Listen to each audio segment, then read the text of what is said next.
And we begin on this holiday weekend with services around the world and prayers for peace against a backdrop of growing conflict. Here in New York, parishioners and tourists attended Mass at St. Patrick's Cathedral. In Bethlehem, where Jesus was born, a service marked the church's holiest day. Meanwhile, in Kenya, an emotional scene. Worshippers prayed amid extra security just days after militants targeted Christians in a ruthless attack. And at Easter services at the Vatican, Pope Francis prayed for those victims as well as the victims of other violent struggles. Here's ABC's Alex Marquardt. The skies opening up over St. Peter's today, but that didn't stop rain-soaked pilgrims from around the world flocking to Pope Francis's Easter Mass. Worshippers crowding the Pope-mobile route around the square, waving and taking selfies.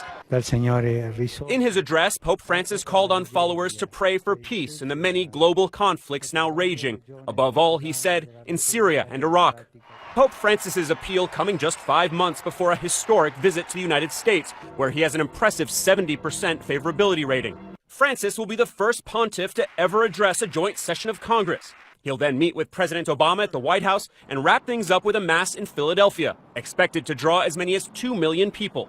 Where else? On the famous Rocky Steps. ABC's David Wright met the man hosting Pope Francis in Philadelphia, Archbishop Charles Chaput, who has voiced his frustration with the Pope's more liberal stance on social issues. He certainly is a reformer. Pope Francis is calling all of us to reform our personal lives in relationship to God, but also to, in a more obvious way, care for the poor. And Tom, another event that the Pope highlighted in his remarks today was that attack on the university in Kenya that left almost 150 people dead, most of them Christian students. Pope Francis speaking out forcefully today against the persecution of Christians around the world.